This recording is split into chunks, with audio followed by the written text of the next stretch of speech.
नमस्कार दोस्तों, मैं आनंद गिरी BNITI के YouTube चैनल पर आप लोग का स्वागत करता हूं। मैंने आप लोग को अभी बेसिक हैंड टूल्स जो इलेक्ट्रिकल टूल्स थे उसके बारे में बताया और उस चैप्टर को फिनिश किया।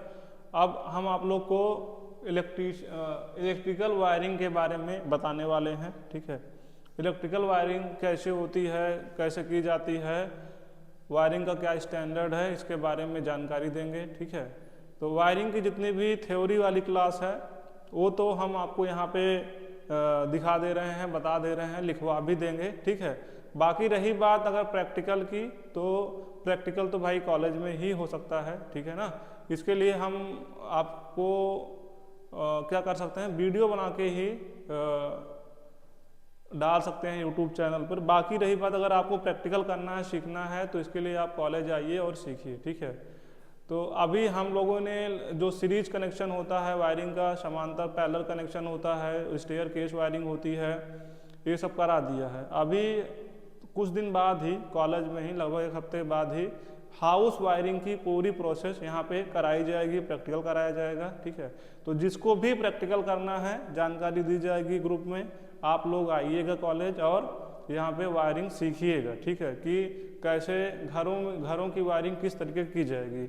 घर की वायरिंग सिखाने के बाद हम आप लोग को इन्वर्टर का कनेक्शन सिखाएंगे कि इन्वर्टर की वायरिंग कैसे की जाती है। ठीक है, फिर उसके बाद हम आप लोग को टनल में वायरिंग कैसे की जाती है उसके बारे में बताएंगे। ठीक है, फिर बड़े बड़े भवनों में वायरिंग कैसे की जाती है उसके बारे में प्रैक्टिकल वगैरह सब कराया जाएगा। ठीक है ना, सबसे पहले तो हम आपको सिखाएंगे कि घर में वायरिंग कैसे की जाती है, MCB कैसे लगाई जाती है, बोर्ड से कनेक्शन कैसे लिया जाता है। ठीक है ना, कैसे फैन की वायरिंग की जाती है, लाइट की वायरिंग कैसे की जाती है, पावर में वायरिंग कैसे की जाती है। ठीक, उसमें हम फ्यूज कैसे लगाते हैं। ठीक है, ये सारी चीज़ों का प्रैक्टिकल कराएंगे। फिलहाल अभी हम आप लोग को इलेक्ट्रिकल वायरिंग के बारे में बताने वाले हैं। ठीक है ना, थोड़ा सा जानकारी देंगे इलेक्ट्रिकल वायरिंग, ये चैप्टर आपका है। आप लोग हेडिंग डाल लीजिए इलेक्ट्रिकल वायरिंग। ठीक, विद्युत वायरिंग। ठीक, क्या बोलते हैं इसको, विद्युत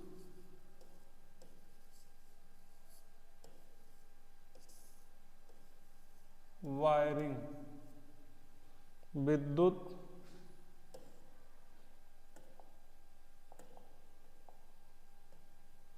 वायरिंग।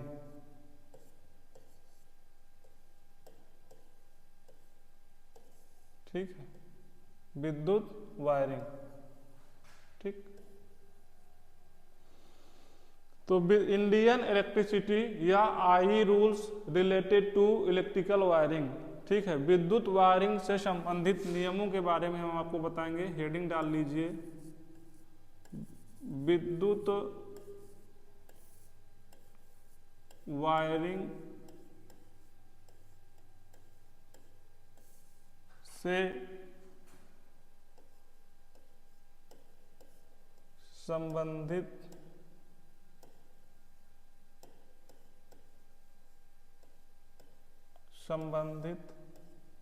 नियम।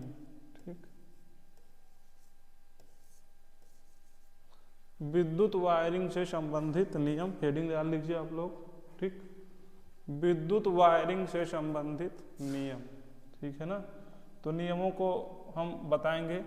पहला नियम है वैद्युतिक वायरिंग की स्थापना एवं उसका मरम्मत कार्य किसी लाइसेंसधारी ठेकेदार से ही कराया जाना चाहिए। मतलब जो वायरिंग होती है, वायरिंग करने का अधिकार केवल उसी को है जिसके पास लाइसेंस हो। ठीक है, ठीक है ना, कोई ठेका ले रहा है मान लो वायरिंग कराने के लिए, करने के लिए, तो उसके पास लाइसेंस होना अनिवार्य है। ठीक है, दूसरा पॉइंट है वैद्युतिक वायरिंग में प्रयुक्त सहायक सामग्रियां ISI की चिन्हयुक्त होनी चाहिए। ठीक है, जो भी आप लोग सामान लाते हो, ठीक है, चाहे वायर हो, चाहे स्विच हो, चाहे सॉकेट हो, जो भी आप सामान लाते हो इलेक्ट्रिकल वाला, उस पे ISI की मार्किंग होनी चाहिए। ठीक है, तीसरा पॉइंट है वैद्युतिक वायरिंग को उप पथों में विभक्त किया जाना चाहिए और लाइट एंड फैन तथा पावर के लिए पृथक पृथक उप परिपथ तैयार किया जाना चाहिए। इसका मतलब मालूम है क्या है? जब आप लोग वायरिंग करते हो, ठीक है, तो वायरिंग करने के लिए बोल रहा है कि केवल एक ही बोर्ड से हर जगह से कनेक्शन मत ले लो, ठीक, अलग अलग बोर्ड से अलग अलग आप कनेक्शन लो, ठीक है ना। उसके कहने का मतलब यही है।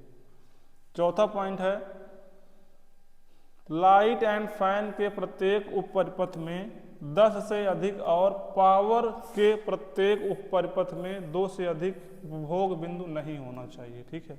इसके कहने का मतलब है, अगर लाइट और फैन के लिए आप सर्किट बना रहे हो, लाइट और फैन के लिए बोर्ड डिजाइन कर रहे हो, तो वहां से आप 10 कनेक्शन से ज़्यादा मत डालो, ठीक है।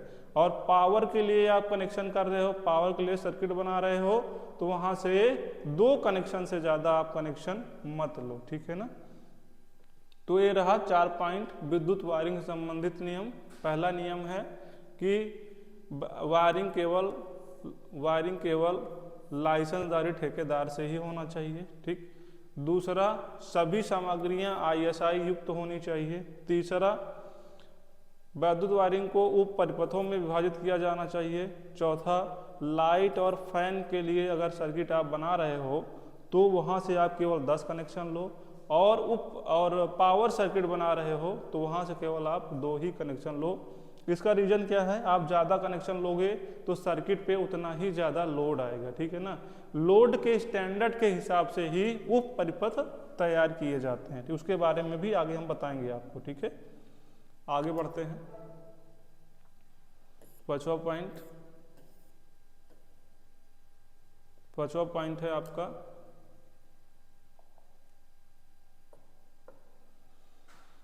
Light and fan. लाइट और फैन उप परिपथ का कुल लोड 800 वाट और पावर उप परिपथ का कुल लोड 300 वाट से अधिक नहीं होना चाहिए, ठीक है। जब आप सर्किट बनाओगे लाइट और फैन के लिए तो उसका जो टोटल लोड 800 वाट से अधिक नहीं होना चाहिए, और जब आप पावर सर्किट बनाओगे तो उसका लोड 300 वाट से ज़्यादा नहीं होना चाहिए, ठीक है। छठा पॉइंट, नियंत्रक स्विच बोर्ड की फर्श से ऊंचाई 1.3 मीटर होनी चाहिए और यह कक्ष के प्रवेश द्वार के निकट बाईं ओर स्थापित किया जाना चाहिए, ठीक है ना। देखो, इसके कहने का मतलब है, जो आपका कंट्रोलिंग बोर्ड लगा होता है, फर्श से उसकी बहुत ज़्यादा ऊंचाई नहीं होना चाहिए। कितना होना चाहिए? अधिकतम ऊंचाई 1.3 मीटर होनी चाहिए, इससे ज़्यादा नहीं होनी चाहिए। और कहाँ पे होना चाहिए? ये दरवाजे के बाईं ओर होना चाहिए। कहाँ होना चाहिए? दरवाजे के बाईं ओर होना चाहिए, ठीक है। आगे देखिए, सॉकेट सामान्यतः 3 पिन वाला ही स्थापित किया जाना चाहिए और उसका भू संयोजन पिन आवश्यक रूप से अर्थ किया जाना चाहिए, ठीक। लाइट एंड फैन परिपथ में 5 एम्पियर तथा पावर परिपथ में 15 एम्पियर 240 वोल्ट रेटिंग वाला सॉकेट स्थापित किया जाना चाहिए, ठीक है। यदि सॉकेट को 1.3 मीटर से कम ऊंचाई पर स्थापित करना अपेक्षित हो तो वह ढक्कन युक्त होना चाहिए, ठीक है ना। ये रहा आपका नेक्स्ट पॉइंट, ठीक है ना।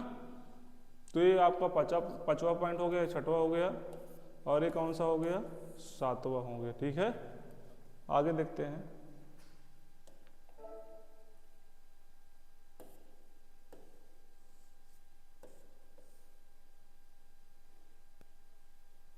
आगे क्या बोल रहा है?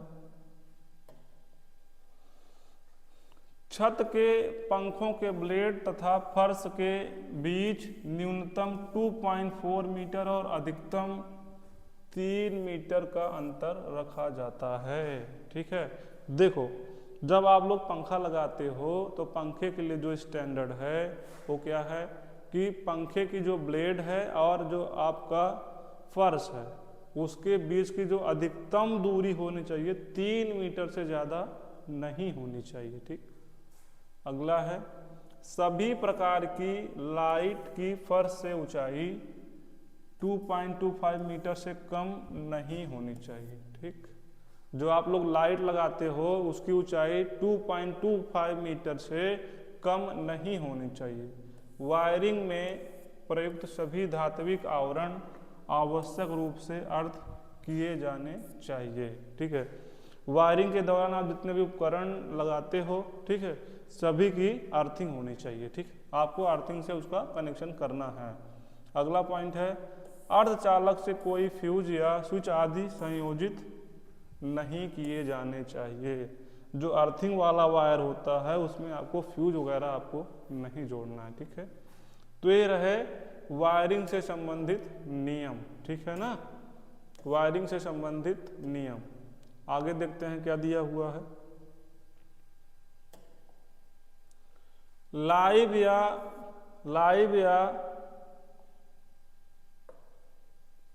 फेज चालक में फ्यूज लगाना चाहिए और सभी प्रकार की युक्तियां स्विच आदि इसी चालक पर स्थापित की जानी चाहिए। ठीक है, प्रत्येक उप परिपथ का वितरण बोर्ड अलग होना चाहिए। ठीक है, 3 फेज एसी लाइन में तथा संभव प्रत्येक फेज पर लोड संतुलित रखना चाहिए। ठीक है ना, और तीनों फेजों को क्रमशः लाल, पीला, नीला RYB कलर जिसको बोलते हैं, रेड, येलो, ब्लू बोलते हैं, रंग द्वारा चिन्हित, अर्थात इन रंगों का तार प्रयोग किए जाने चाहिए। ठीक है ना। अगला पॉइंट है मध्यम या उच्च वोल्टेज क्रमशः 650 वोल्ट व 11,000 वोल्ट पर कार्य करने वाली मशीनें, ट्रांसफार्मर आदि की दोगुनी अर्थिंग की जानी चाहिए। मतलब कहने का है अगर हाई वोल्टेज का आपका कोई उपकरण लगा है, मोटर है, ट्रांसफार्मर है, तो इनकी डबल अर्थिंग करना है। ठीक है, आगे देखते हैं।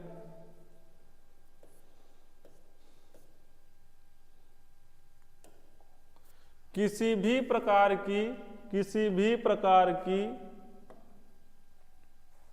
नई स्थापित वैद्युतिक वायरिंग सप्लाई चालू करने से पूर्व मैगर नामक यंत्र द्वारा धारा लीकेज परीक्षण अवश्य किया जाना चाहिए। लीकेज धारा का मान परिपथ की कुल धारा में 1/5000वें अंश से अधिक नहीं होना चाहिए। ठीक है, और वायरिंग करने से पूर्व उसका लेआउट तथा परिपथ तैयार किया जाना चाहिए। ठीक है ना। इसने बोला कि अगर मान लो आप लोग वायरिंग कर दिए, वायरिंग करने से पहले उसमें धारा प्रवाहित करने से पहले उसका मेगर द्वारा अर्थ टेस्टिंग कर लेना है। ठीक है, अर्थ टेस्टिंग करने पर हमको पता चलेगा कि कहीं पे लीकेज तो नहीं हो रहा। अगर लीकेज हो रहा है, ज़्यादा लीकेज हो रहा है, स्टैंडर्ड से ज़्यादा हो रहा है, तो उसको सुधारना पड़ेगा। ठीक, और सबसे ज़्यादा जो इम्पोर्टेंट बात है वो है कि जब भी आप वायरिंग करते हो उससे पहले आप क्या करोगे, सर्किट डायग्राम बनाना ही पड़ेगा। आपको सबसे पहले आपको लेआउट बनाना पड़ेगा। वायरिंग करने से पहले आप सबसे पहले लेआउट बना लो, सर्किट डायग्राम बना लो, और उसी हिसाब से आपको क्या करना है, वायरिंग करना है। ठीक है ना। उससे क्या होता है कि कनेक्शंस जो होते हैं गलत नहीं होते हैं। पहले से आप लोग एक लेआउट बना लोगे तो आपको वायरिंग करने में बहुत ही आसानी होगी। ठीक है ना। तो ये रहे आपको वायरिंग से संबंधित जो नियम वगैरह थे, जो प्रोसेस होती है, जो स्टैंडर्ड होता है, उसके बारे में मैंने आपको बता दिया। ठीक है, ऐसे तो वायरिंग करना बहुत सारे लोग को आता है ना, लेकिन नियम के हिसाब से, स्टैंडर्ड के हिसाब से कुछ लोग को ही, जो पढ़े लिखे लोग होते हैं, लाइसेंसधारी लोग होते हैं, ITI किए हुए लोग होते हैं, या जो टेक्निकल डिपार्टमेंट से जुड़े हुए होते हैं, उन्हीं को ये सारी चीज़ें, ये जानकारियाँ पता होती हैं।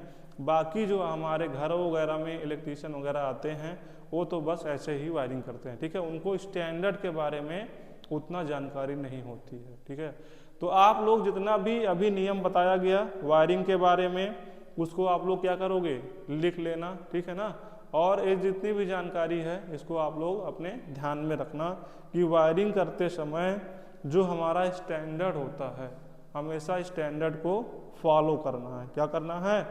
हमेशा स्टैंडर्ड को ही फॉलो करना है। जो भी काम करना है स्टैंडर्ड के हिसाब से ही करना है, ठीक है ना। आगे देखते हैं क्या चीज है। वायरिंग सहायक सामग्री। अब हम बात करेंगे वायरिंग में क्या क्या सामग्रियां आप लोग यूज करते हो, ठीक है। वायरिंग करते समय आप लोग को क्या क्या यूज में सामग्रियां आती हैं उसके बारे में बताएंगे। सबसे पहले हम आपको स्विच के बारे में बताएंगे। स्विच क्या होती है? देखो, किसी वैद्युतिक परिपथ में विद्युत धारा के प्रवाह को नियंत्रित करने अर्थात प्रारंभ करने या समाप्त करने के लिए प्रयोग की जाने वाली युक्ति स्विच कहलाती है, ठीक। स्विचों को निम्न 3 वर्ग में वर्गीकृत किया जा सकता है। नंबर 1 है कार्य के अनुसार, नंबर 2 है संरचना के अनुसार, नंबर 3 है विद्युत वहन क्षमता के अनुसार, ठीक है ना। स्विच आप लोग घर में लगाते होंगे। स्विच से क्या करते हो? क्या करते हो? मान लो आपने पंखे के लिए स्विच लगाई है, क्या करते हो उससे? पंखे को ऑन कर दोगे, पंखे को बंद कर दोगे ना। स्विच का यूज क्या है? ऑन ऑफ करने के लिए ना। लेकिन स्विच के भी बहुत सारे टाइप्स होते हैं और इन टाइप्स को 3 वर्गों के आधार पे वर्गीकृत किया गया। एक होता है कार्य के अनुसार, एक होता है संरचना के अनुसार और लास्ट वाला जो है विद्युत वहन क्षमता के अनुसार। जैसे 5 एम्पियर, 15 एम्पियर, 30 एम्पियर, 45 एम्पियर की भी ऐसे एम्पियर की स्विच आती है, ठीक है ना। अब हम देखते हैं कार्य के अनुसार स्विच कितने प्रकार की होती हैं। कार्य के अनुसार स्विच अकॉर्डिंग टू वर्क। इसमें सबसे पहला है एकल पोल एकल पथ switch, single pole one way switch, ठीक है। ये क्या होती है? यह सबसे सरल प्रकार का स्विच है। इसका उपयोग एकल लैंप अथवा अन्य किसी वैद्युतिक युक्ति उपकरण को एक स्थान से ऑन ऑफ करने के लिए किया जाता है। एकल पोल जो आप लोग घर में स्विच लगाते हो वही आपकी सिंगल पोल स्विच है। आप लोग इससे क्या करते हो? ऑन करते हो और ऑफ करते हो, ठीक है, केवल एक कनेक्शन के लिए। आगे देखते हैं सिंगल पोल एकल पोल द्विपथ स्विच। ये क्या होता है इसके बारे में देख लो। एकल पोल द्विपथ स्विच, ठीक। इसमें एक पोल और 2 पथ होते हैं। इसका उपयोग 2 लैंप वैद्युतिक युक्तियों में से किसी एक को चलाने अथवा जीने में एक लैंप को 2 स्थानों से नियंत्रित करने के लिए किया जाता है। देखो, मैंने आप लोग को प्रैक्टिकल कराया था स्टेयर केस वायरिंग का, ठीक है। किसका कराया था? Staircase wiring. जो लोग कॉलेज में आते हो ना, पढ़ने कॉलेज में जितने भी लोग आते हैं उनको स्टेयर केस वायरिंग का प्रैक्टिकल कराया गया था ना। तो उसमें 2 वे स्विच का क्या यूज होता है, 2 वे स्विच कैसे वर्क करती है, कैसे काम करती है, उसके बारे में बताया गया था, ठीक है। स्टेयर केस वायरिंग का केस ये था कि स्टेयर केस वायरिंग के लिए जो बल्ब लगी हुई थी वो हमारे सीढ़ी पे लगी हुई थी। जीना बोलते हो ना आप लोग, सीढ़ी को क्या बोलते हो? जीना बोलते हो। जब हम क्या करते हैं, नीचे से छत पे जाते हैं तो नीचे से लाइट ऑन किए फिर चले जाएंगे छत पे। लाइट हमको क्या करना है? अब बंद करनी है ना। हम तो चले आए ऊपर, अब जीने पे कोई है नहीं, तो जीने पे लाइट जलाकर हम अपना पावर क्यों वेस्ट करें ना। तो उसको क्या करेंगे? बंद करेंगे। बंद कैसे करेंगे? क्या हम दोबारा नीचे आएंगे बंद करने या किसी को चिल्लाएंगे कि बंद कर दो? नहीं। अगर हम इसके लिए 2 वे स्विच का यूज करें, कनेक्शन ही ऐसा करें कि एक स्विच के माध्यम से नीचे से ऑन हो रही है और ऊपर जब हम बटन दबाएंगे तो बल्ब क्या हो जाएगी? बंद हो जाएगी। ऐसा कनेक्शन करने के लिए एकल पोल द्विपथ स्विच का प्रयोग किया जाता है, ठीक है ना। तो जितने लोग अभी तक प्रैक्टिकल 2 वे स्विच का नहीं किए हो, स्टेयर केस वायरिंग का नहीं किए हो, कॉलेज आकर के आप लोग ये कर सकते हो, ठीक है। आगे देखते हैं कौन सा स्विच है? इंटरमीडिएट स्विच है। क्या है? इंटरमीडिएट स्विच, ठीक। यह 4 टर्मिनल वाली युक्ति है जिसके चारों टर्मिनल्स को क्षैतिज तल में अथवा क्रॉस रूप में संयोजित किया जा सकता है। इसका उपयोग एक लैंप वैद्युतिक युक्ति को 3 या अधिक स्थानों से नियंत्रित करने के लिए किया जाता है। ठीक है ना। जो टू वे स्विच थी उसको तो हम 2 जगह से ही कंट्रोल कर रहे थे, लेकिन अगर इंटरमीडिएट स्विच है तो इसको तो हम 3 जगह से कंट्रोल कर सकते हैं, ऑन ऑफ कर सकते हैं। ठीक, आगे देखिए कौन सा स्विच है, push button switch. Push button switch, ठीक, कौन सा स्विच है, push button switch.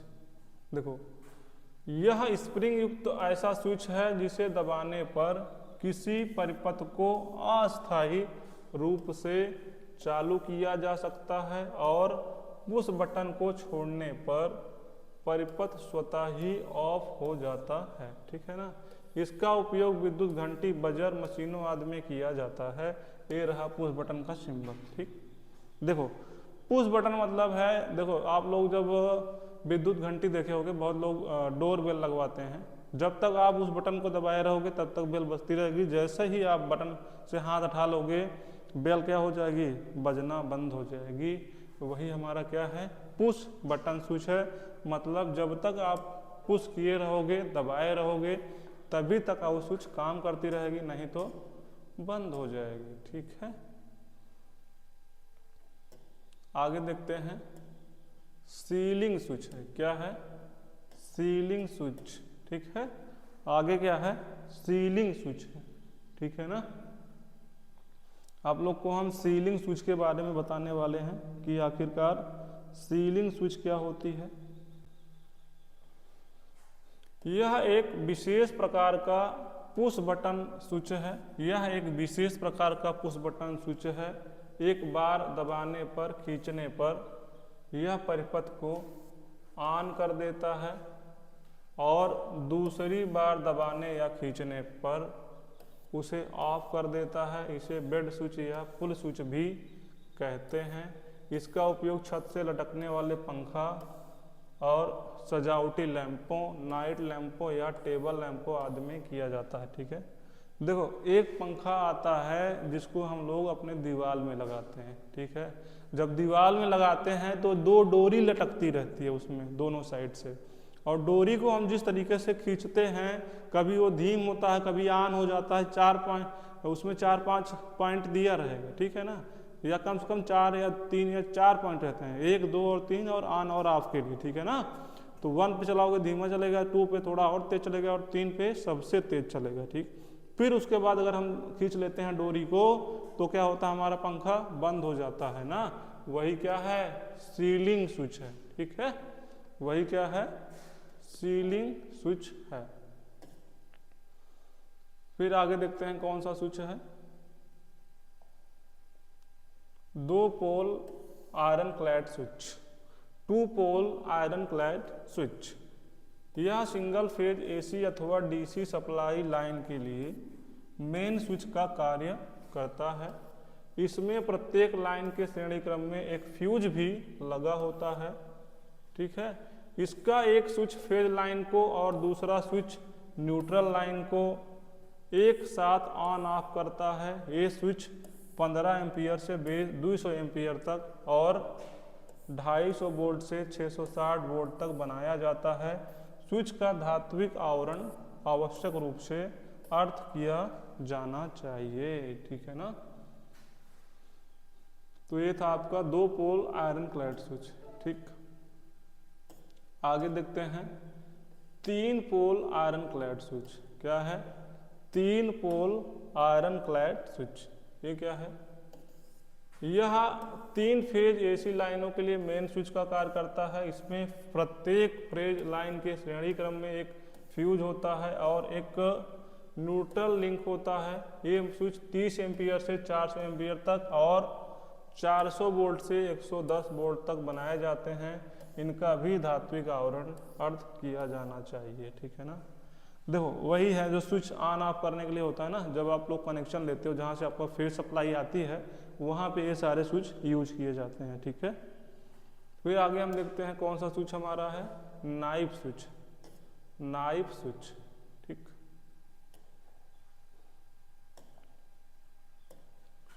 Knife switch देखो क्या होता है, यह बिना आवरण वाला उच्च विद्युत धारा वहन क्षमता वाला स्विच है।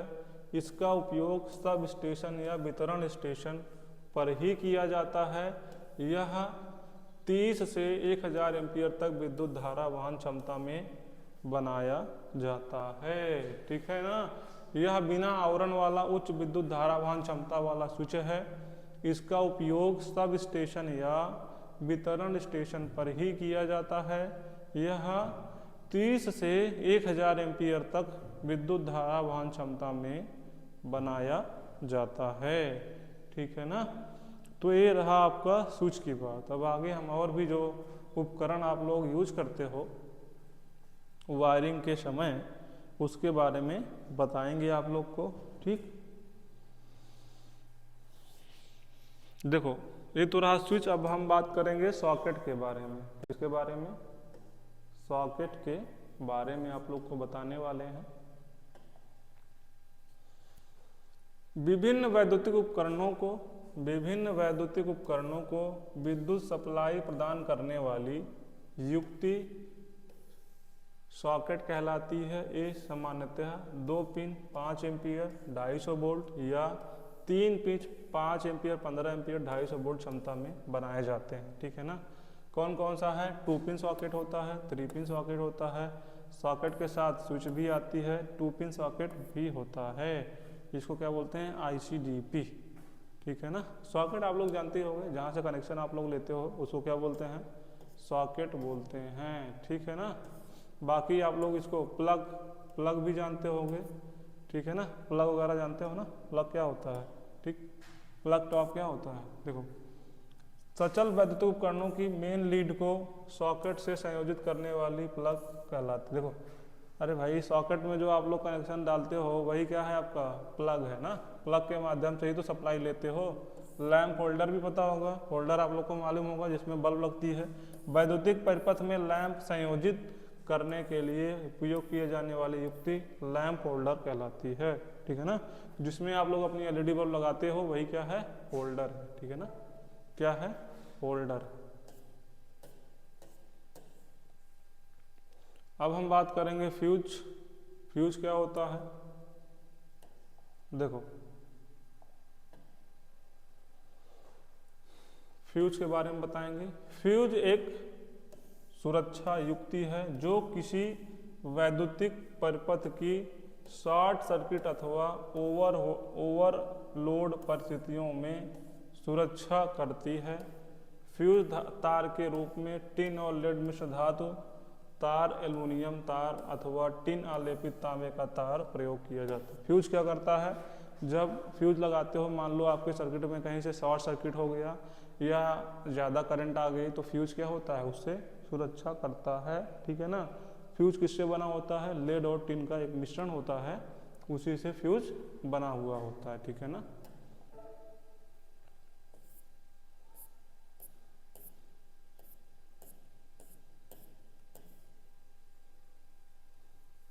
अगर हम टाइप्स ऑफ फ्यूज की बात करें, टाइप्स ऑफ फ्यूज तो एक होता है किट कैट फ्यूज होता है, कार्टिस फ्यूज होता है, HRC फ्यूज होता है और राउंड फ्यूज होता है। जैसे फ्यूज होता है, फ्यूज जैसी एक युक्ति और होती है, उसको क्या बोलते हैं हम? रिले बोलते हैं। तो रिले एक ऐसी युक्ति है जो किसी वैद्युतिक अथवा इलेक्ट्रॉनिक परिपथ के वोल्टेज मान अथवा उससे प्रवाहित होने वाली धारा के मान के आधार पर दूसरे परिपथों को ऑन अथवा ऑफ करने हेतु प्रयोग की जाती है। मतलब जिस सर्किट में लगी रहेगी वो किसी उसके समीप दूसरा जो सर्किट लगा रहेगा उसको ये रिले क्या करती है? प्रभावित करती है, ठीक है ना। रिले भी एक सुरक्षा युक्ति है, ठीक है। रिले के बारे में समझ में आया आप लोग को? देखो, थोड़ा सा फ्यूज के बारे में अगर आपको और बताएं। फ्यूज तो बताया था, फ्यूज एक सुरक्षा युक्ति है ना। शॉर्ट सर्किट होता है, फ्यूज क्या करता है?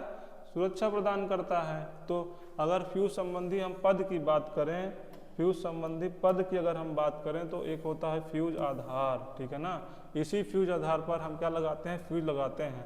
फ्यूज दो तार होता है। फ्यूज आधार विद्युत रोधी पदार्थ पोर्सिलेन से निर्मित होता है। यह फ्यूज वाहक को आधार प्रदान करता है, ठीक है ना। फ्यूज आधार मतलब जहाँ पे आप तार बांधते हो, जिस पे बांधते हो, ठीक है ना, वही क्या है, फ्यूज आधार है, ठीक। फिर आगे देखते हैं फ्यूज वाहक क्या होता है। फ्यूज वाहक क्या होता है? फ्यूज वाहक, इसमें दो संपर्कों के मध्य एक फ्यूज अवयव संयोजित रहता है, ठीक है ना। देखो फ्यूज तो होगा, किसी मेटल का बना रहेगा, किसी इंसुलेटर का आपका बना रहेगा, फिर उस पर दो पॉइंट रहते हैं ना, उन्हीं दोनों पॉइंटों पे जो तार बांधा जाता है वही क्या है, फ्यूज वाहक है, ठीक है ना। फिर आगे क्या है, फ्यूज धारा रेटिंग, ठीक। यह फ्यूज अथवा तार की उच्चतम कार्यकारी धारा है जिस पर फ्यूज सफलतापूर्वक निरंतर कार्य करता है, ठीक है। फ्यूज धारा रेटिंग क्या है? वह अधिकतम धारा जिस पे फ्यूज कार्यरत है, अभी पिघला नहीं है, वही क्या है, फ्यूज धारा रेटिंग है। अब प्रगलन धारा रेटिंग क्या होती है? प्रगलन धारा क्या होती है? फ्यूजिंग करंट क्या होती है, इसको बताएंगे। वह न्यूनतम धारा है, वह न्यूनतम धारा है, वह न्यूनतम धारा है, वह न्यूनतम धारा है, वह न्यूनतम धारा है। प्रगलन धारा क्या है? वह न्यूनतम धारा है, वह न्यूनतम धारा है जिस पर फ्यूज अवयव पिघल कर अलग हो जाता है। फ्यूज अवयव की प्रगलन धारा को न्यूनतम प्रगलन धारा भी कहते हैं। निर्धारित धारा की अपेक्षा फ्यूज की प्रगलन धारा का मान लगभग 1.5 गुना अधिक होता है, ठीक है ना, समझ गए। वह न्यूनतम जिस पर पिघल जाता है, ठीक है ना। प्रगलन धारा क्या है? वह न्यूनतम धारा है जिस पे आपका फ्यूज पिघल जाए, वही क्या है, प्रगलन धारा है। इसको हम क्या बोलते हैं? फ्यूजिंग करंट बोलते हैं। क्या बोलते हैं? फ्यूजिंग करंट बोलते हैं, ठीक है ना। आगे देखते हैं क्या चीज है। रिले मैंने आप लोग को बता ही दिया, ठीक। अब हम बात करें आगे, आपको सर्किट ब्रेकर के बारे में बताने वाले हैं। क्या बताने वाले हैं? सर्किट ब्रेकर के बारे में बताएंगे, जिसको हम क्या बोलते हैं, सर्किट ब्रेकर बोलते हैं, ठीक है ना, एमसीबी बोलते हैं। सर्किट ब्रेकर एक स्वचालित वैद्युतिक स्विच है जो वैद्युतिक परिपथों में धारा के मार्ग में बाधा उत्पन्न करता है। जब परिपथ ओवरलोड या शॉर्ट हो जाता है तब, ठीक है, अतः यह परिपथ नष्ट होने से बचाता है। कुछ प्रचलित सर्किट ब्रेकर उनकी आवश्यकता अनुसार निम्न प्रकार के होते हैं। देखो सर्किट ब्रेकर क्या होता है? एक स्वचालित युक्ति है, ठीक है। क्या है? स्वचालित युक्ति है। अगर मान लो आपके सर्किट में कोई बाधा उत्पन्न हो जाती है, ठीक है ना, तो उसको क्या करता है? उसको खराब होने से बचाता है, ठीक है ना। उसको क्या बोलता है? खराब होने से बचाता है। इसके टाइप्स की बात करें, मिनिएचर सर्किट ब्रेकर जिसको हम एमसीबी बोलते हैं, अर्थ लीकेज सर्किट ब्रेकर जिसको हम एएलसीबी बोलते हैं, और मोल्डेड केज सर्किट ब्रेकर है, ये एमएलसीबी करके नाम होता है इसका, ठीक है ना। इसके बारे में भी हम आपको बताएंगे। तो सर्किट ब्रेकर क्या होते हैं? मान लो कि आपके सर्किट में, आपके घर में कोई शॉर्ट सर्किट हो गया, अगर एमसीबी नहीं लगी है तो आपके उपकरण बचेंगे नहीं, खराब हो जाएंगे, नष्ट हो जाएंगे। अगर एमसीबी लगी है तो एमसीबी गिर जाएगी, ठीक है ना। एमसीबी गिर जाएगी तो क्या होगा? आपका उपकरण बच जाएगा खराब होने से, नष्ट होने से, जलने से, ठीक। तो पहली हेडिंग आप लोग डाल दीजिए मिनिएचर सर्किट ब्रेकर, जिसको हम क्या बोलते हैं? एमसीबी बोलते हैं। क्या बोलते हैं? एमसीबी बोलते हैं, ठीक है ना, मिनिएचर सर्किट ब्रेकर, ठीक। ये क्या होता है? यह एक एसपी स्विच की आकृति वाला लघु सर्किट ब्रेकर होता है। इसकी विशेषता यह है कि इसमें ओवरलोड अवस्था में स्वतः ही ऑफ हो जाता है, हो जाने की व्यवस्था होती है। ओवरलोड स्थिति में स्वतः ऑफ होने की व्यवस्था प्रायः द्विधात्विक युक्ति बाई मेटालिक डिवाइस के द्वारा संपन्न होती है। ये सर्किट ब्रेकर 5 एम्पियर से 60 एम्पियर 230 वोल्ट क्षमता में बनाए जाते हैं। डीपी, टीपी तथा 4 पोल प्रकार के एमसीबी में क्रमशः 2, 3 तथा 4 एसपी एमसीबी की स्विच लीवर को एक साथ प्रचालित करने की व्यवस्था की जाती है। एमसीबी का मुख्य लाभ यह है कि परिपथ के ओवरलोड होने पर यह स्वतः ही ट्रिप अर्थात ऑफ हो जाती है और ओवरलोड जब हटा लोगे तो स्वतः ही क्या हो जाएगी, ऑन हो जाएगी। ठीक है ना। एमसीबी, देखो एमसीबी का फुल फॉर्म क्या होता है, मिनिएचर सर्किट ब्रेकर होता है। ठीक है ना। एमसीबी करती क्या है, मान लो कि आपके घर में एमसीबी लगी है और आपका जो उपकरण आप लोग ने वहाँ पे बहुत ज़्यादा लगा दिया, आपने टीवी भी चला दिया, आपने फ्रिज भी चला दिया, आपने मोटर भी चला दिया, आपने हीटर भी चला दिया है। ठीक है। और भी बहुत सारा काम आप लोग कर रहे हो, तो क्या होता है, एक ओवरलोड की परिस्थिति बन जाती है ना। जब आपके घर की जो वायरिंग है, जो सर्किट लगा हुआ, अगर जब ओवरलोड होगा, अगर आप एमसीबी लगाए हो तो एमसीबी क्या होगी, गिर जाएगी। ठीक है ना। एमसीबी गिर जाएगी, कनेक्शन ही क्या हो जाएगा, आपके घर का बंद हो जाएगा। ठीक है ना। तो ओवरलोड की कंडीशन में अगर कोई खराबी आने वाली रहेगी आपके उपकरणों में, आपका जो वायर है, वायर को जो करंट होती है, वायर में करंट फ्लो होती है, उसकी सहने की कोई क्षमता होती है ना। जब आप ओवरलोड होगा तो तार क्या होता है, जलना शुरू हो जाता है ना। तो इसीलिए हम लोग क्या करते हैं, एमसीबी लगाते हैं। अगर एमसीबी लगी रहेगी तो क्या होगा, हमारे उपकरण क्या होंगे, बच जाएंगे। ओवरलोड होगा तो क्या होगा, कनेक्शन ही कट जाएगा जहाँ से सप्लाई आती रहेगी। ठीक है ना। तो इससे क्या हो जाएगा, कनेक्शन कट जाएगा तो वायर वगैरह जो हीट करता रहेगा, फिर क्या होगा, नॉर्मल हो जाएगा, ठंडा हो जाएगा। फिर जब ओवरलोड हट जाएगा, एमसीबी ऑटोमेटिक क्या करेगी, सप्लाई ऑन कर देती है। ठीक है ना। तो एमसीबी क्या करती है, ऑटोमेटिक काम करती है। ठीक है। इसी प्रकार से एक सर्किट ब्रेकर होता है, उसका नाम है अर्थ लीकेज सर्किट ब्रेकर। ठीक है ना। क्या है उसका नाम, अर्थ लीकेज सर्किट ब्रेकर नाम है। ठीक है। अर्थ लीकेज सर्किट ब्रेकर एमसीबी के द्वारा किसी उपकरण अथवा लाइन की ओवरलोड धारा से सुरक्षा की जा सकती है, परंतु अर्थ में धारा लीकेज अथवा अन्य अर्थ दोष से नहीं। धात्विक खोल युक्त वैद्युतिक उपकरणों, यंत्रों व मशीनों आदि में यदि संजीव चालक, जिसको हम लाइव सजीव चालक मतलब जो लाइव कंडक्टर है, आंशिक रूप से धात्विक खोल को स्पर्श करने लगे तो लीकेज धारा के कारण ऑपरेटर को गंभीर विद्युत झटका लग सकता है। ऐसी स्थिति में सुरक्षा प्रदान करने वाली युक्ति ELCB कहलाती है। ठीक है ना। यह युक्ति रिले की भांति धारा तथा वोल्टेज प्रचालित प्रकार की होती है और केवल 100 मिली एम्पियर लीकेज धारा पर ही प्रचालित हो सकती है। ठीक है ना। देखो, अर्थ लीकेज सर्किट ब्रेकर जैसे एमसीबी होती है, वैसे ELCB भी देखने में कुछ वैसी ही होती है, लेकिन काम क्या है इसका अलग है। ठीक है ना। मान लो आपके घर में क्या लगी है, मोटर लगी है या कोई भारी उपकरण लगा हुआ है। ठीक है ना। उसके बॉडी में अगर कहीं से शॉर्ट सर्किट की वजह से अगर उसके बॉडी में धारा आ गई है, करंट आ गई है, तो जब आप मोटर छुओगे आपको क्या करेगा, करंट मार देगा ना।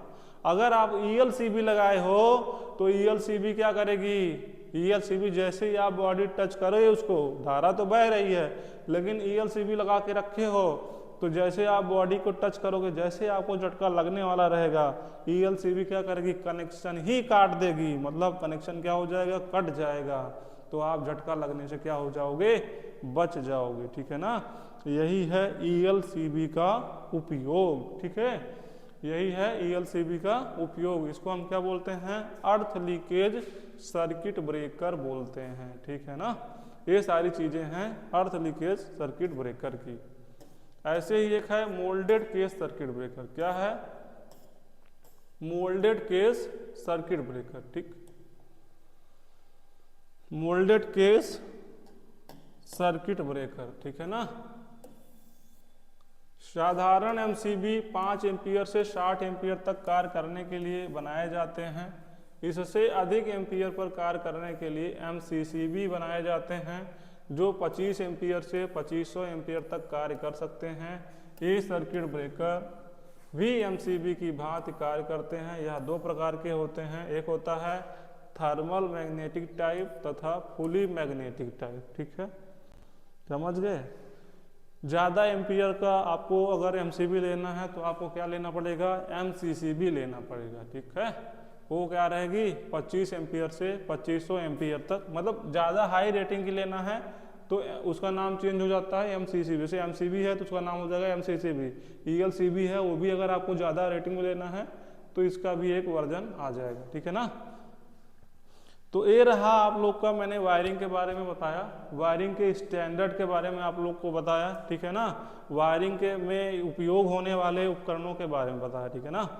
तो एक तरीके का आप लोग को हम लोग क्रैश कोर्स दे रहे हैं, जितनी जो बहुत ज़्यादा इंपॉर्टेंट चीज़ें हैं उसको बता रहे हैं। बाकी आपको फुल कोर्स पढ़ना है, सिलेबस की पूरी जानकारी लेना है, एक एक चीज़ पढ़ना है, पूरा सिलेबस कवर करना है, तो उसके लिए आपको कॉलेज आना पड़ेगा और क्लास करनी पड़ेगी। वहाँ पे आपको पूरा सिलेबस आपको लिखाया जाएगा और पढ़ाया भी जाएगा, साथ ही साथ जितने भी प्रैक्टिकल होते हैं आपके आईटीआई में, ठीक है ना, उसको कराया भी जाएगा। जैसे वायरिंग की अगर हम बात करें तो सीरीज कनेक्शन, जिसको हम श्रेणी क्रम संयोजन बोलते हैं, उसका हम लोग प्रैक्टिकल करवा देते हैं। समांतर क्रम संयोजन का प्रैक्टिकल करवा देते हैं। स्टेयर केस वायरिंग का प्रैक्टिकल करा देते हैं।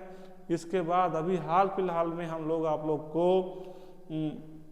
जो हाउस वायरिंग है, घर की वायरिंग होती है, पूरी वायरिंग के बारे में प्रैक्टिकल कराने वाले हैं। जितने भी लोग इच्छुक हो, चाहते हो कि हमको घर के वायरिंग में ज्ञान चाहना है, हमको खुद करना है, तो कॉलेज आइएगा, आपको टाइमिंग बता दी जाएगी, डेट बता दी जाएगी। इस डेट पे हम लोग क्या करने वाले हैं, हाउस वायरिंग का प्रैक्टिकल करने वाले हैं। ठीक है ना, समझ गए। तो आप लोग कॉलेज आइए और प्रैक्टिकल बराबर करिए। ठीक है, तो ये रहा आप लोग का वायरिंग का चैप्टर। इसको फिर से हम आपको बता दे रहे हैं कि आप लोग इसको देखिए, और वीडियो जितने लोग देखते हो उतनी लाइक भी, वहाँ पे जितने व्यूज होंगे उतने ही हमको लाइक चाहिए, उतना आप लोग सब लोग वीडियो को लाइक कर देना है। अगर चैनल को सब्सक्राइब नहीं किए हो तो चैनल को सब्सक्राइब भी कर लो। ठीक है, और बाकी और भी जो आपके यार दोस्त हैं उनको शेयर भी कर दीजिए। ठीक है ना। जब इस पे ज़्यादा से ज़्यादा व्यूज़ हमारे वीडियोस पे आते रहेंगे तो आप लोग को हम और भी क्लासेस देंगे। जो क्वेश्चन आते हैं एग्ज़ाम में उसको भी कराएंगे, लेकिन ज़रूरी है कि इस पे व्यूज़ आते रहें। ठीक है, लाइक वगैरह होती रहे। लाइक, व्यूज़ और सब्सक्रिप्शन नहीं बढ़ेगा तो फिर ये सब सारी चीज़ें हम बंद कर देंगे। जो आपको सपोर्ट मिलने वाला एग्ज़ाम में फिर नहीं मिल रहेगा। ठीक है ना। इसके लिए फिर आपको क्या करना है, वीडियो को लाइक करना है, शेयर करना है और चैनल को सब्सक्राइब करना है। ठीक है ना। Thank you.